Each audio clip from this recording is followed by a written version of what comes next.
And now, it's time for TJ Wow. Hello everybody, welcome to the Training Journal live video discussion webinar. We are very glad to have you with us today. You might recognise this. This is me. I am Jo Cook, your host. I'm looking forward to facilitating the conversation today with our speakers. And you've probably seen this quote before. We've used it in every single webinar that we have done. It's an amazing quote from Jay Cross where he says that conversation is the most powerful learning technology ever invented. And that's the whole point of our sessions. We really want to make sure it is conversational. It's all about what you take away and get involved. And Sarah says, love it. Thank you very much, Sarah.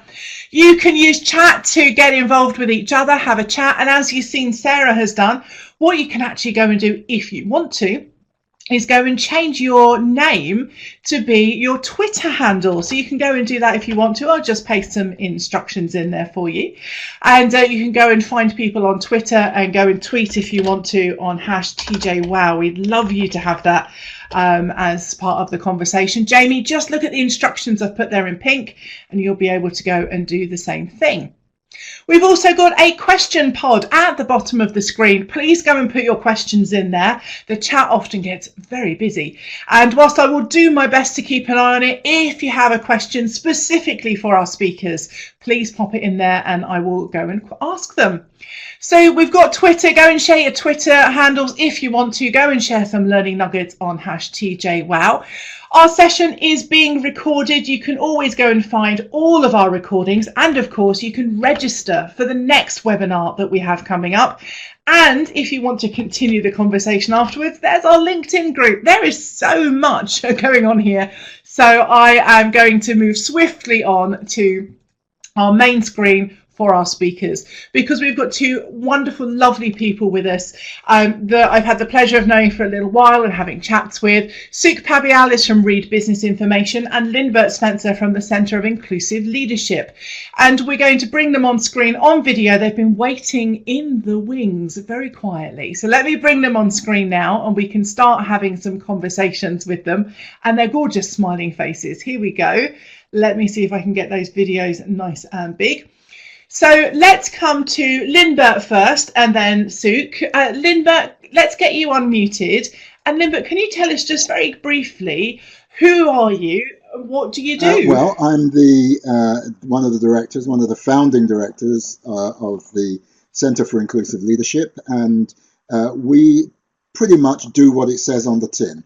We're focused on the notion of leadership and inclusion. We support organizations pretty much anywhere around leadership, and we work at different levels from board level through to first line management.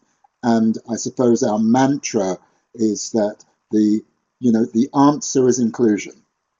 Now, what was the question? I think you've got a brilliant way of putting that. I've heard you say that more times than I care to remember, and I love hearing it every time. Thank you, Linbert. We'll come back to you for your first thoughts on this question in a moment. So let's get you on mute, and let's unmute Sukh. Sukh, tell us a little bit about who you are and what you do. Good afternoon, everyone on the webinar. And so I'm Sukh Pabial, and I'm Talent Development Partner for Reed Business Information. I've been in and around learning development for the last 15 years now, I think it is. 2003 I started, so no, 16 years now. Starting to push on those numbers, Joe. Is that enough for now? Did you want to know more?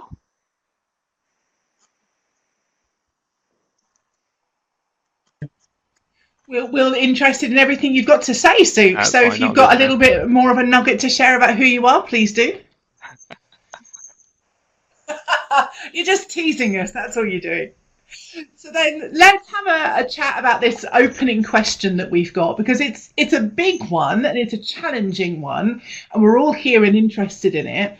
And we'll come to Linbert first and then back to Sukh. Today's discussion starting point is it learning and development's job to push diversity and inclusion in the company culture? So Linbert, is it just an obvious yes and that's it, we're done at 5 minutes past the hour? You could say that, but as always, it's yes and no.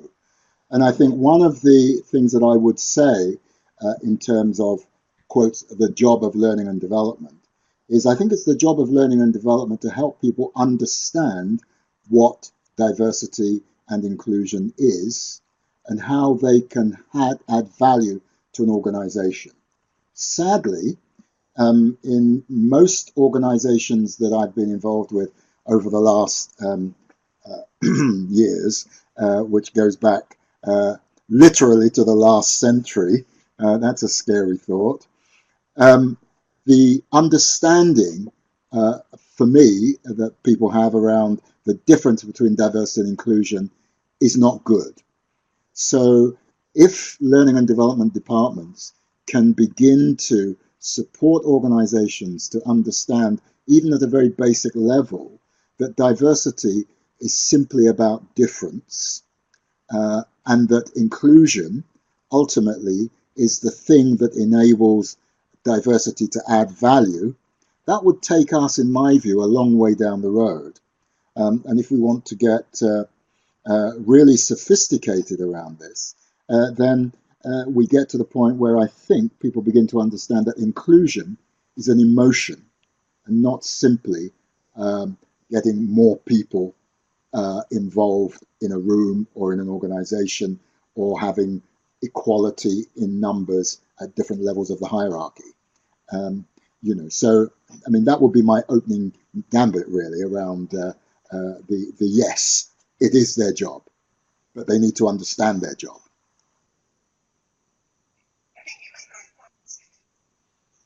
I think you make great points, because we often hear about diversity and inclusion lumped together and we call it D&I sometimes. But do we really know the nuances of the differences? I'll be quite honest, I'm not sure I would have been able to explain those nuances. And then how we actually deal with that is a different matter. Sukh, what's your opening thoughts on this point? Is it L&D's job to push diversity and inclusion in the company culture? It is an important topic to start to put out there for the profession to start to understand better. And it is a hard one to genuinely try and work your way through. It naturally raises quite a bit of sensitivities and defenses, and people get really wary about the topic because they don't want to say the wrong thing. They don't want to unnecessarily offend others. They don't want to necessarily get on the wrong side of, I'm trying to say the right thing here and forgive me if I make a mistake, that kind of stuff, right? So there's that aspect of stuff, but that's not just true. And so that's a problem I think we all face in this space around the question of what do we mean when we talk about diversity and inclusion? There are people who have very strong opinions about this stuff. In the political sphere, there's people who have some far right opinions on this. There's far left opinions on this. There's everything in between as well. And from an organization perspective, so is L&D's role to help ensure that everything we do helps achieve overall organizational objectives, right? That's always been the role of L&D. With respect to diversity and inclusion, if we don't support that as an ongoing piece, then you've got to question what kind of messages are we trying to push? Are we just worried about, that's a training course. It doesn't matter if we're being inclusive in the session. It doesn't matter if we've got a diverse group in the room. It doesn't matter if the course materials have are all kind of one gender or one race. If we're not bothered about those things, then what are the unsaid acceptances, right, that we're supporting along the way? Because each and every time we don't put our foot forward to be able to say this is a better way to think and this is a better way to behave and perform in the organization, we support something else. So I guess that's where I'm going to leave the starting point. I think that point about what's the saying? Is it a mission or the lack of action is enforcing something. I've forgotten what the saying is now. Hopefully you all know what I'm talking about and can help me in the chat. But that idea that by doing nothing you're embracing something to happen, you're not stopping something. And Sarah's saying, yes, it's our role to challenge perceptions and to encourage people to understand and appreciate differences in individuals and culture. So, Linda, that's a great place to start, I think, which is appreciating differences in individuals. I think so. But I mean, we've only got an hour on this call, right? Yeah, just testing. So forgive me if I come straight from the shoulder, as it were, with a couple of quotes from. We wrote a book from the centre about 3 or 4 years ago, and it's called The Business of Inclusion. And a couple of ideas from that. One is that we believe that a lot of organisations have got diversity fatigue, and I think that this is a point that Sukh was making. Really, people are tired around it, and I think people are tired because, and another quote from the book, the needle of inclusion has been lost in the haystack of diversity. Yeah, and actually the point the point is inclusion. The point isn't diversity, and I think that's been the issue. And if we go back over literally the last 50 years, back to the early 70s, back then, I think we made the point equal opportunity. That is, we need to not discriminate against people. That was the point. And many organizations who perhaps had slightly less integrity were just in the business of not getting caught. Okay, but the point was equal opportunity.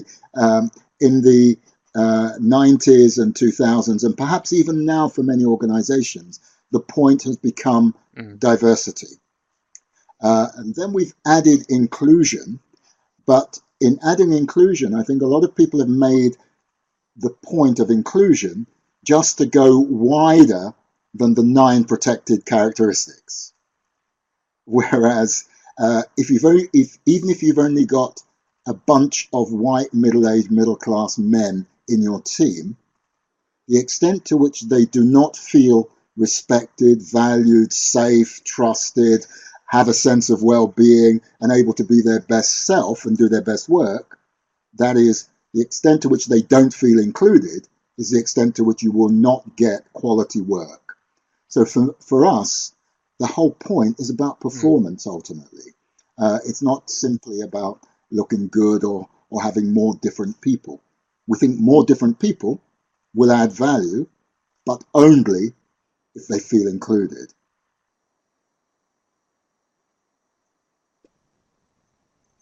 I really like that point about feeling included, because probably every single one of us on this session today, for whatever reason, in whatever context, have not felt included sometimes. And you could be a white middle-aged man and feel not included somewhere. And that's a very different thing from, as you say, about equal opportunities and how it was different perhaps in decades past. Sukh, I'm going to come to you on this one. Jonathan Benson shared in the chat a little bit earlier on, L&D aren't the subject matter expert on diversity and inclusion, but we have the ability to be the storytellers and help people understand. After all, knowledge transfer is a key outcome for L&D. And this is something where I think this is probably one of your strengths in your work. Tell us a little bit more about this. Or if I was going to ask if we could come back to that as well. Before we get there, can I just share a quick story? Because Linbert reminded me of my early days of training around equality and equal opportunities. And it was with Ford Motor Company, who in the late 90s really ran aground with a lot of problems around the way that they were treating their staff of ethnic minority backgrounds. And so they were forced by the government of the time, particularly the Commission for Racial Equality, to have to put all of their staff, every single person, through diversity and dignity at work training, it was called. And so I was one of those trainers. I did it on behalf of a company that I was with at the time. And it was a fascinating time. It was fascinating to go through that because these people didn't care about the training at all. So to the point from Jonathan earlier, I wasn't an expert in D&I, in equal opportunities. I was just paid to have to deliver this training to the staff, because if they didn't, they were going to come into some pretty big trouble with the government on this. So it's interesting where different companies have come at this over the years as well, right? And I really like Linbert's point that it is about inclusion, and it's a lot of the modern conversation sits around, if you're not part of this group, you can't be part of the conversation. And actually, I don't think that's true. I don't think that's fair. And there's a strong piece around this, which is fairness of, well, who can be part of the conversation? It's less about who can be part of the conversation and how do we allow for everyone to have a valid say, right? And how do we allow everyone to be able to have a valid voice, so that when they do share, I love Linbert's points, right? It's done in a safe way. It's done in a place where your voice can be heard. You feel like your contribution is valued. Those things we all need. It's not just because I'm from one particular group that I need that more so than any other. So I think, to Jonathan's point earlier on, right, it's about, I don't need to be an expert in D&I. What I need to really understand, and I think this is what partly where Linbert's coming from, is how do we help people feel included? If we can help people feel included, we're going a long way then to move towards appreciation of culture, appreciation of person, appreciation of the individual, so that we become much more respectful then of many, many different facets of an individual. And certainly in today's society, we see people, there's a concept called intersectionality in this space, which is it worth me just quickly trying to explain what that is? Yes, okay. So it essentially says that there are many people who will sit across multiple dimensions of what we might call diversity, right? So just because you could be a black woman who is lesbian, and so you've immediately got 3 different characteristics there, which would identify you as different from a white middle-aged man straight. And so that intersectionality of those 3 different things adds complexity to the way that you feel included, because it's not just that you're a black person trying to feel included in a white society, it's that you're a black woman trying to feel included in a white majority male led senior thing in an organization, and then you're gay on top of that. It just adds further layers. And so there's this whole thing around intersectionality, which is interesting. So the thing about the inclusion piece is that we start to really appreciate that, I don't have to know about all of these nuances in the way that different people choose to express themselves. What I really need to be much better at doing is, how do I, in the environment I've got right now, in the time that I've got with you, in the initiatives, programs, leadership that we have in the organization, how do we help people feel accepted? How do we help them feel valued? How do we help them have a safe experience when they're at work? Those are the things I think that we can really advocate for within the L&D space, and that we can truly make a difference around.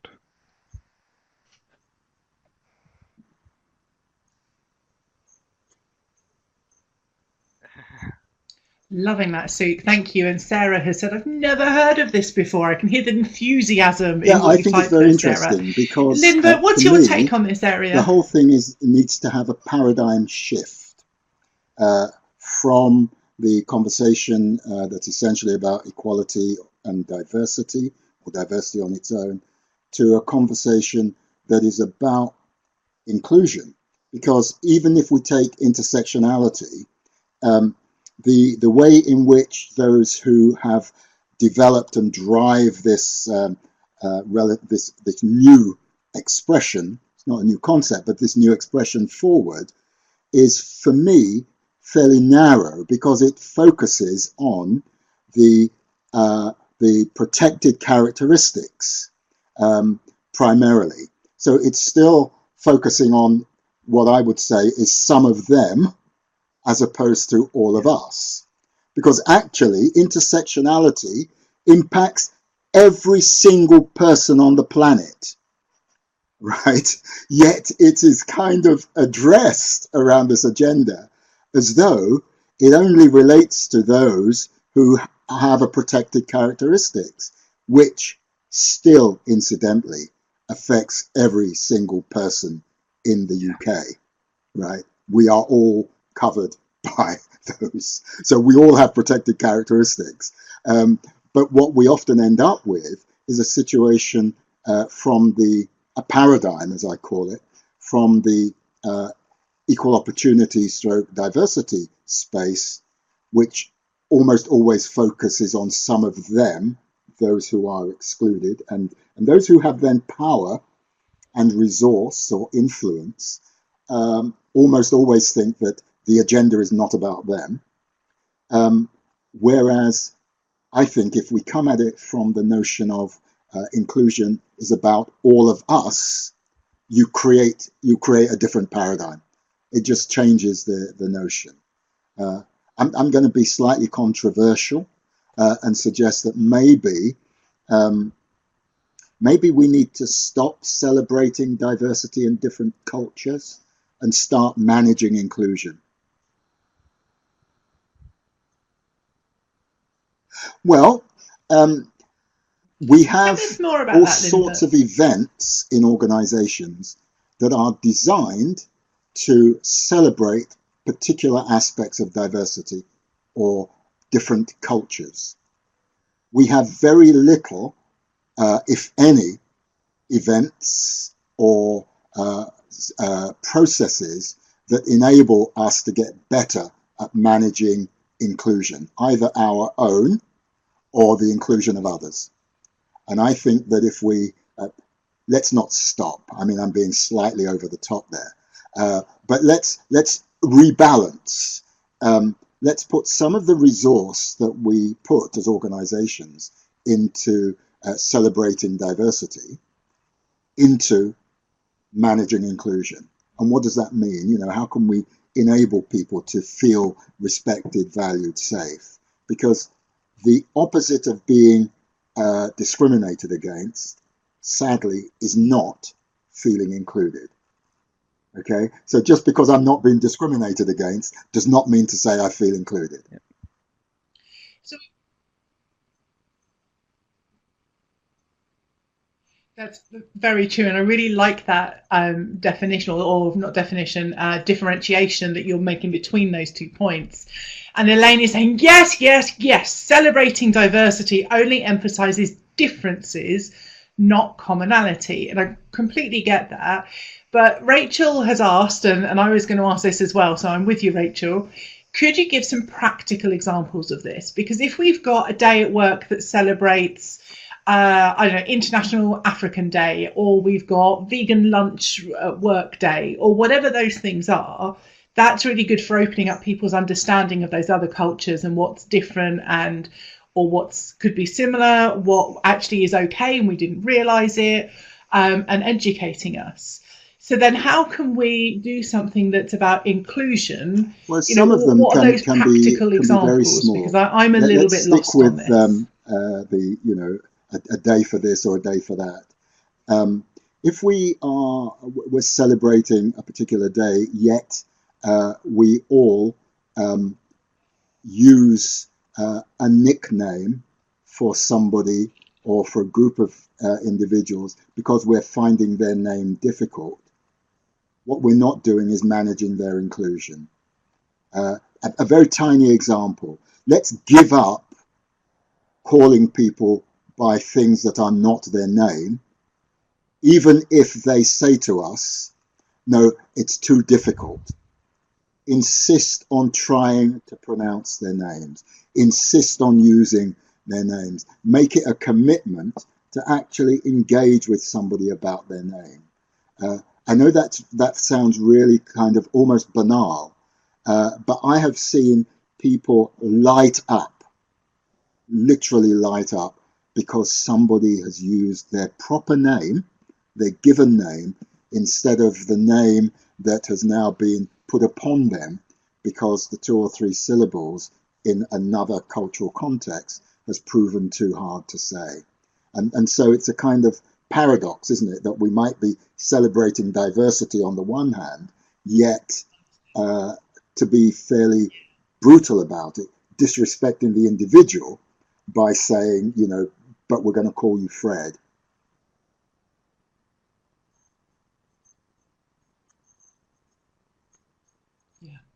And I think that's an important point. Mitzi says it's very important. Jonathan says, love the point on using someone's real name. And I find that really interesting because you all know me as Joe. I get emails as Josephine, Joanna, all sorts of things. And that's not my name. And that's, you know, that isn't, I wouldn't necessarily say that's a diversity issue or an equal opportunities issue, but it is. Absolutely, because that's not my name, so don't do that. And isn't it Dale Carnegie? It was one of his golden rules was about kind of knowing people's names. So let's come to you on this because there's a couple of things in the chat window around this kind of point. Jonathan says if the focus moves away from diversity and instead focuses on inclusion, what place do working groups such as Workplace, LGBT or Women in Tech group have? Do we all just become really one mass? What if those are safe really places in this discussion? People? And so I like Linbert's provocation there that the focus on diversity has meant that we haven't really allowed people to feel included, right? So, you know, there's a common analogy given to how do we differentiate the two between diversity and inclusion. And the example often given is diversity is being invited to the dance. No, yes, diversity is being invited to the party, and inclusion is being invited to dance, right? So it's you can have a presence, but you're not actually doing anything. Whereas if you're actually being involved and you're taking part, that's when you feel included, right? So to Jonathan's point there around, so how do we stop this? Because the challenge here is that there needs to be a healthy balance of the two. So we need to appreciate difference, and difference is the key thing here. I believe that is the tripping up point for this whole topic, which is why the focus on inclusion matters. Because if we focus on inclusion, we can genuinely start to understand who are you, what do you bring to the table, how can I engage with you, how do I create a relationship with you which is going to matter. And if I start to do those things, that's where we grow as people, right? But and so there's a real tension there, and I'd say a healthy tension in some way, right? Of how do I ensure that I can ask you questions in a safe way without disrespecting you, right? So how can I say, you know, something like, I'm sorry, I haven't heard your name before. Can you help me to understand how to say your name? Right? So I really like Linbert's example there. Yes, we should be using people's proper names, right, in the way that they are written and in the way that they're pronounced, and that matters. It really does matter. Right? So Joe, right? Yeah, I don't think I've ever called you anything other than Joe. I never realized it wasn't because you didn't have any other name other than Joe. I just kind of thought, well, Joe is her name. If she wanted me to call her something else, she would have signed herself off in different ways, and or she would have said, hey, by the way, you can call me this other, yeah. And in the same way, I'm okay with Sukh. My full first name is Sukhvinder. But I'm okay with Sukh. It's a shortened version of my name, but it still has, for me, it's not vastly different. So very acceptable to me, right? And so that healthy tension then is about ensuring that we allow ourselves to be able to ask those questions in a way which has respect built into it, right? So this is the managing inclusion piece, yeah? So this is the, how do I do that in a way which helps you to feel safe? I'm not threatening you by this question. Why is your name so weird? How do I say that? I don't even know, like, you know, does it sound like this? Am I supposed to say it like that? That's a really harsh way, right? And I've known people who've done that previously. In truth, I heard someone today actually do that, right? So it's quite stark, you know. It still happens on a very regular basis. We're not immune from this stuff just because we're in the year 2019. So it's I think this is a really interesting piece to just kind of work with. I just want to come back to the other piece around some of the practical stuff we can do around how do we enable the inclusion stuff to happen in a really meaningful way in organizations. And I think this also comes back to Rachel Burnham's point a bit earlier, where she said, is it really our job? And you know, what is L&D's role here? And so L&D's role here, I believe, is to ensure that when we design programs, when we have leadership programs, interpersonal skills, whatever it is, right?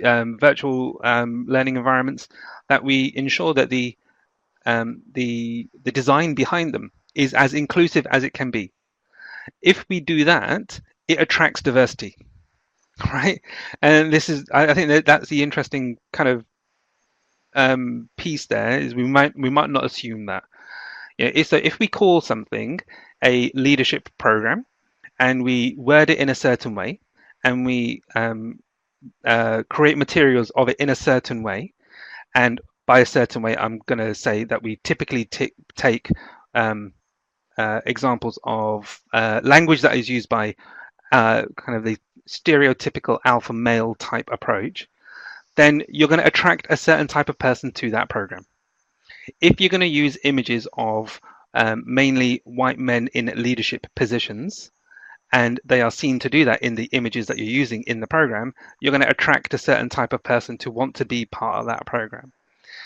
Whereas if you take it from an inclusive perspective, am I making sure that the leadership program is designed and or written in a way which helps more people feel that they can be part of that? You're going to have more people want to be part of it, as opposed to a particular group of person, or a particular type, or a particular characteristic of person. That's, I think, a practical example of how if you design for inclusion, as Rachel was just saying in the chat there, if we design for inclusion, inclusion happens. If you design for exclusion, or if you design for exclusivity, then you will have an exclusive bunch. And I'm going to be cautious here. It's not that there's a right and wrong to this. If we choose to want to have a diverse and inclusive workforce, then we design around inclusion. If that's not important to your culture, if that's not important to your organization, then go ahead and do whatever you want, because it doesn't make any difference anyway. Yeah, can I build on that, Joe? Yeah, I mean, because I think that point about who you attract, I would say it is who you attract, and it's also, depending on whoever comes, it's also then about what you are teaching about who can be and how you can be or must be a leader.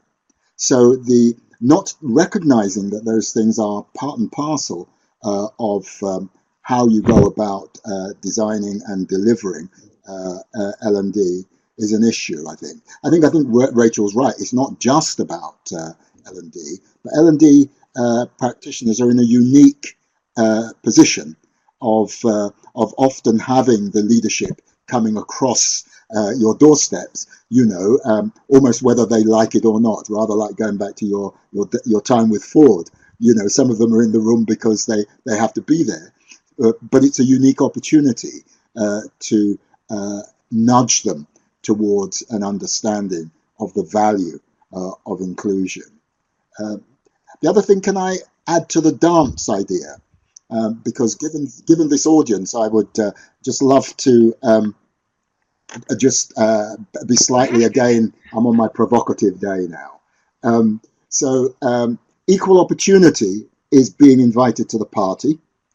Everybody's invited, so it's equal opportunity and it's fair. Diversity has been invited to dance. Inclusion is feeling at the party that you can invite somebody to dance, that you can dance on your own, that you can feel comfortable not dancing, because equal opportunity is that sense of feeling safe and belonging and actually doing your daddy dance without any sense of embarrassment or concern. So I would just take that one stage further, because actually, and I don't want to disrespect the original quote on this, but being invited to dance is still a not powerful place to be. You're waiting to be invited. So that's what I love that piece. I really do. Just that piece about, you can dance if you want. If you want to dance like a crazy person, you go ahead and do that. I love that. If you don't want to do anything, you just want to sit there and watch everyone do it, that's your choice as well. That is inclusion right there, right? That's got to Yeah, be I the feel so epitome. safe that whatever I choose to do is accepted by others. Others don't judge me for it. I'm valued for my choice, and that matters, right? Just that right there, my God, that matters. Yes. Sukhvinder, that's brilliant.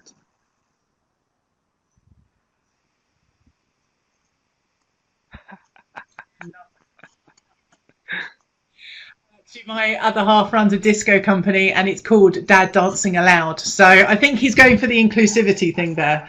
I don't know whether he meant to do that. Possibly not.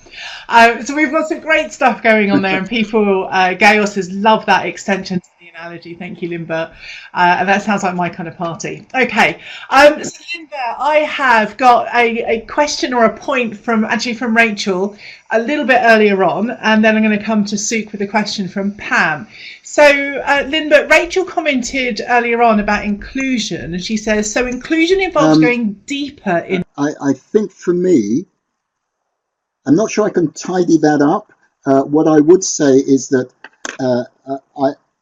I think about equal opportunity in terms of, if you like, the legislation, not discriminating against people. And to pick up on one of the things that Sukh said earlier, it's about fairness, and that's important. And I see diversity very simply as difference, and we are all different from each other. Even two middle-aged, middle-class white men who are twins, we have difference.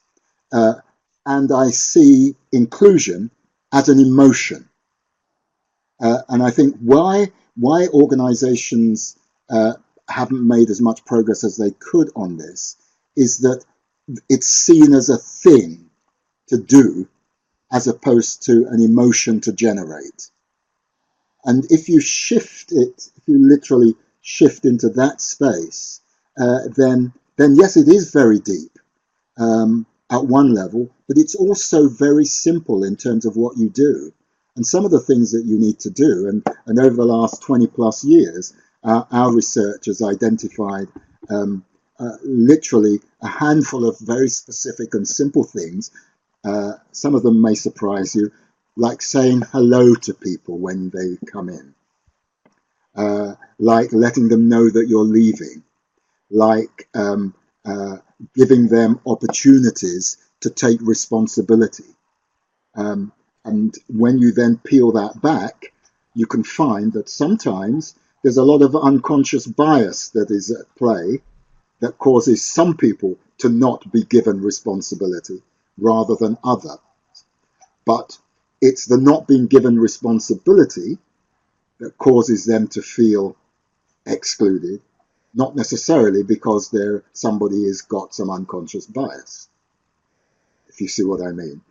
Because we can do all of the unconscious bias training we like, but if the person now who is, if you like, newly not unconsciously biased, but still doesn't know what to do to manage inclusion, nothing changes.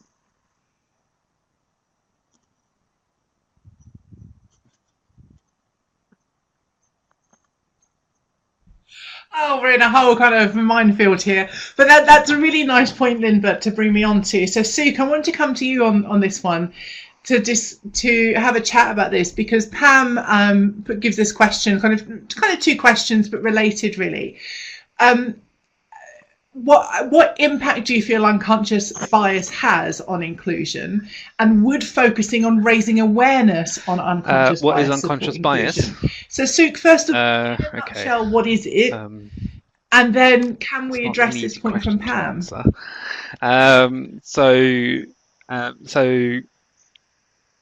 say that again, sorry.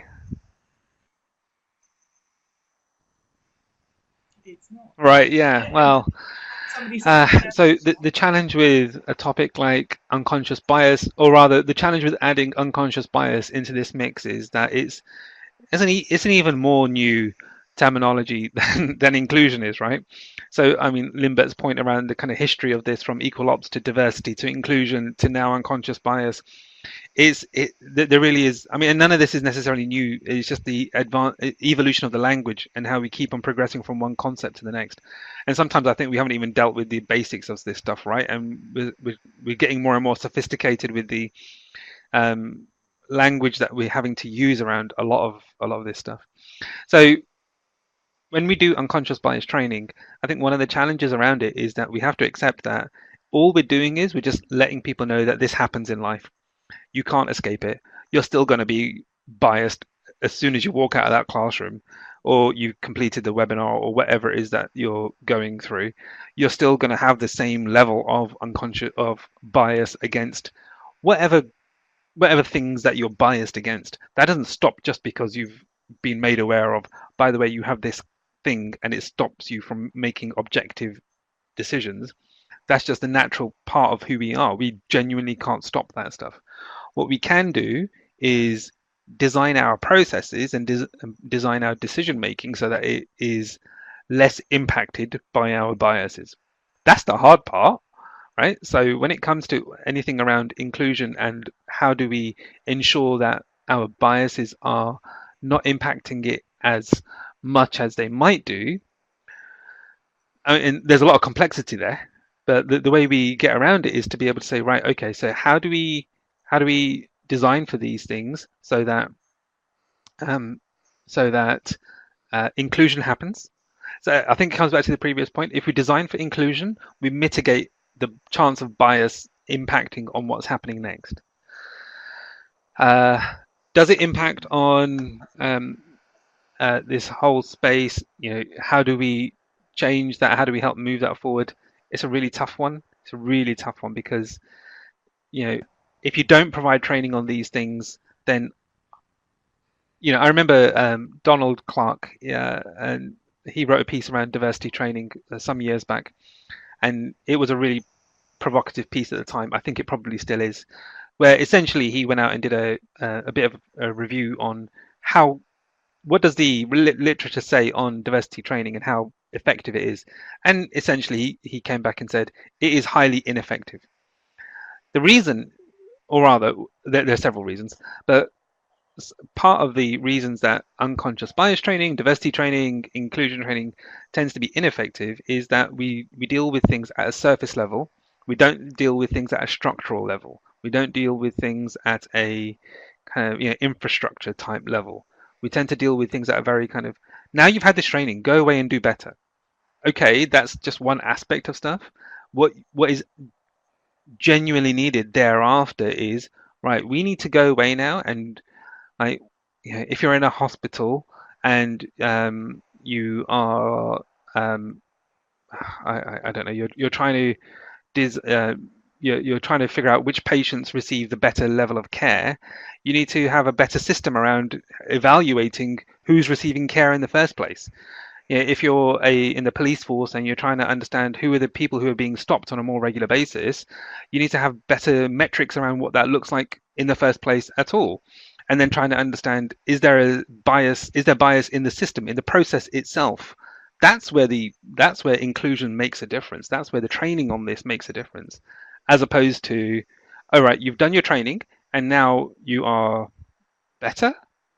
Maybe you might be more informed, but whether or not you've actually had an experience which is going to change your behavior and improve your performance, that's a whole other level of stuff which we haven't even. In most cases, we don't tend to go down that route. We just say, that's it, we did that job. Well done, everyone.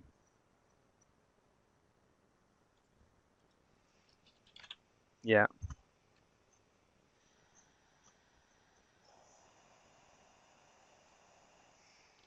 Yeah, like you've been on the training, tick, you know about it now. Linbert, what are your thoughts on this point about unconscious bias, and does raising awareness of that help us? And I'm also going to weave in Jonathan's question here. Are we saying instead of a workplace organising, I don't know how you pronounce it, is it Diwali or is it Diwali? I think it's with a V, isn't it? Diwali? Thank you. Diwali, Pride, Black History Month, International Women's Day events, and so on, that we should let the workforce who feel a connection to those causes organise their own events. Yes, I mean, there is value in these things. Okay. However, for the organization, I would always be arguing, you're doing these things. Why are you not investing in something much more fundamental, which will actually impact your performance as much as anything else, about enabling people to feel valued, safe, etc., etc., etc. In other words, managing their inclusion, as opposed to simply celebrating the difference on this day. And then for the other 360 plus days, they're going around wondering whether they're going to be abused or whether they're going to feel excluded, whether anybody's going to give them an opportunity to speak at the next meeting, whether they're going to be mistaken for the person who is bringing the post in or the tea in rather than the team leader. It's that is just so you need to deal with that, I think. In terms of the unconscious bias piece, goodness, I could spend the rest of the afternoon on this. But just a quick thought. I think if I can be helped to understand those areas about which I have some bias, and I have a commitment to facilitating the inclusion of others and to not discriminate against others, then I can take account of my bias. So let's take the example of you're driving a car and the front wheels need balancing, so it pulls to the left every time you brake or accelerate sharply. You know that that's how this thing works. There's a bias in the steering because the wheels need balancing or something. You actually adjust for that in your handling of the car because, frankly, you want to stay on the road and not run on the pavement. You lend your car to a friend. You're so used to this phenomenon that you don't actually explain to your friend that this car has got a bias. So your friend goes off, somebody runs into the road, they hit the brake sharply, the car skids to the left and slams into a tree, and it's a car wreck. That's what happens where we have unconscious bias and we are faced with a crisis.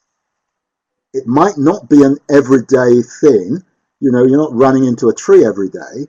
However, when something comes up, that's when your bias kicks in.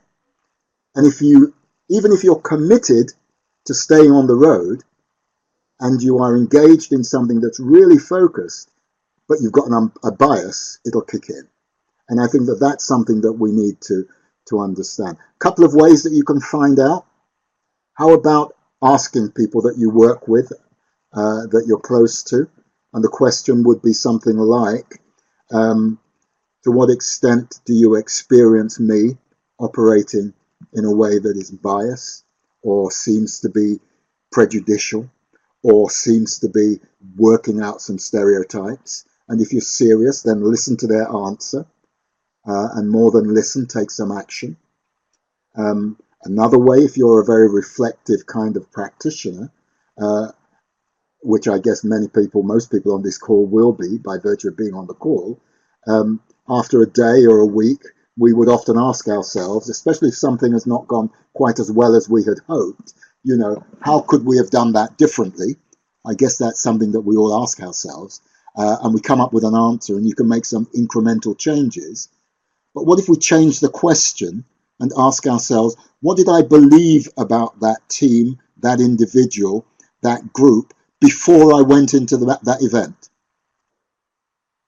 Because that gives us potential of accessing some bias that we might not have been aware of. Because that first question, how can I do this differently? Actually, the subtext of that is, how could I treat them better given that I think that they are stupid or not able or whatever? Okay, so we need to unearth that subtext by asking ourselves a different question.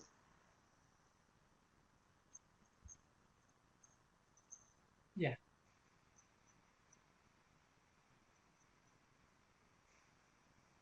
I think that's some really good stuff, and often we don't necessarily pay attention to those thoughts that we're having and then just what's going on rather than actually stopping and asking and listening to our own thoughts so that we can make those changes. Thank you for that, Linbert. Just before we go into reflection, last quick question to Sukh. I won't say nutshell this time, I'll just say quick question. Zee shared with us earlier on a really good explanation about having not been included in something, and he references this made me reflect on a piece from neuroscience where we learn that the same parts light up in our brains as when we feel left out off of an email thread or a conversation or whatever, and when we experience physical pain. I haven't read enough about what neuroscience can offer into this space to be able to comment in any meaningful way around that. So I'm not going to.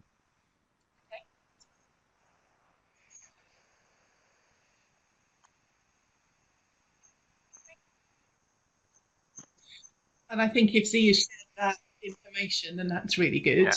I think the thing that I always come back to with neuroscience, and actually I've heard Sukh say similar to this before as well, neuroscience is amazing, yep, but it's very, very specific, where actually what we need to look at is how do you involve cognitive science and all of the other kind of elements that we need to look at as part of our research-led practice to be able to look at this. But Zee, that was a really good interesting thing to share, and even if it just makes us think, by doing this, am I causing this to someone? That's really helpful, so thank you for that.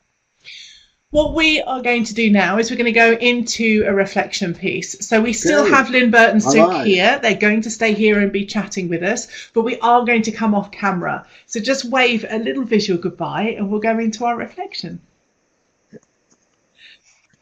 Thank you very much. So if you've been on the Training Journal webinar before, you know this is a little practice. We are going to be using the text tool. Have a look on the left of your screen and you should be able to see the T. If you click on the T, click on the whiteboard on the slide there and just type in your name as you would like to be called, which is why I'm typing in Joe, and then click again. It will reveal your name to everyone. So we're going to have a quick practice with this. Now nobody here is on a tablet today, so we don't have any problems with that. If you find for some reason this isn't working, do let me know in the chat window and we can try and sort it out.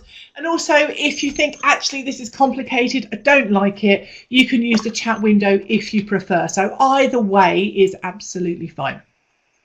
So let's have a look at this.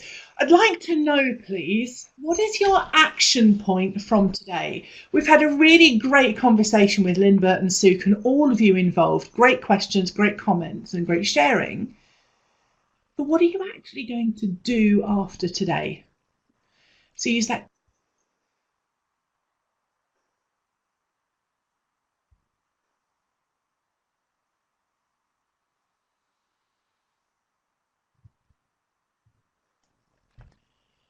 What is it you're going to do after today's discussion? You can use the chat window if you prefer, or you can use the T-text tool on the whiteboard.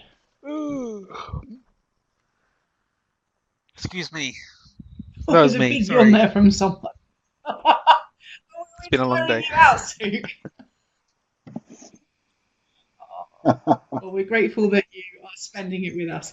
Let's have a look at what we've got. In the chat window, Zee said, use the Design for Inclusiveness question as a prompt, challenge and provocation. Oh, we like that one, Zee. Thank you very much. On the whiteboard, ensure that inclusion is definitely part of my sessions and encourage safe space for honest conversations to take place. Wonderful. To hook up with our D&I leader to see what resources we have and challenge the status quo we currently have. Thank you, Jonathan. Take it back to the wider team and share the link for them to watch it or watch again. Hope to start the discussion on this, on taking this forward. Awesome. And we will have this on our YouTube channel, probably tomorrow, but we will have this on YouTube so you can go and share that. Look at our diversity plans for the year and what I can do to embrace inclusion. Thank you. So much of it interested me. I want to read more on how to actively be more inclusive and not just celebrate diversity and encourage others to do the same. Wonderful. debriefed with other L&D professionals and the BAME or BAME committee. Connect with Sukh and Linbert on LinkedIn. I'm sure they would love to do that. Get more involved with our business program for inclusivity. Wonderful. Pam, more research and possibly contact Sukh and Linbert. Lovely. And Sukh says to spend more time discussing the topic with other L&D practitioners. And Mitzi in chat said, I intend to have some open discussion at my organisation, exploring the difference between diversity and inclusion. What an amazing group of things that you have said here. I think I've missed one. Look at the practical skills for inclusion for managers. So thank you for your contributions on that. Sukh, what's your kind of summary of this conversation? What have you seen and heard, and what are you taking away? I just really value the conversation. Joe, thanks for asking me to be part of it, and really helpful to see how people have reacted during the conversation and their questions as well for clarity. I think this type of topic, the best thing we can do is constantly think, or rather the other way to think this, if at any point you end up thinking, I've done enough on this, then that's probably the point at which you've stopped becoming an inclusive person, and we need to just act. I think it needs to be an active piece that we regularly are thinking about and that we pay attention to. So I think that's it. That's all I'm going to say to it. Wonderful, thank you, Sukh. And Linbert? Yes, a couple of quick nuggets, hopefully, or nutshells to leave you with. Being in or part of or managing a diverse team does not mean to say it's an inclusive team. And similarly, being a professional or committed to this agenda, the equality, diversity and inclusion agenda, does not make us immune from unconscious bias.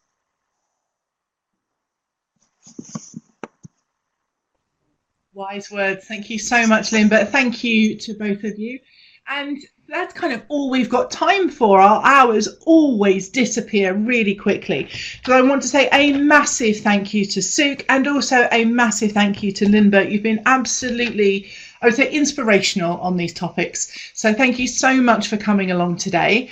You can obviously go and continue the conversation on TJ Wow, and you've got the Twitter handles there of our speakers. So please go and share your thoughts, your insights and so on.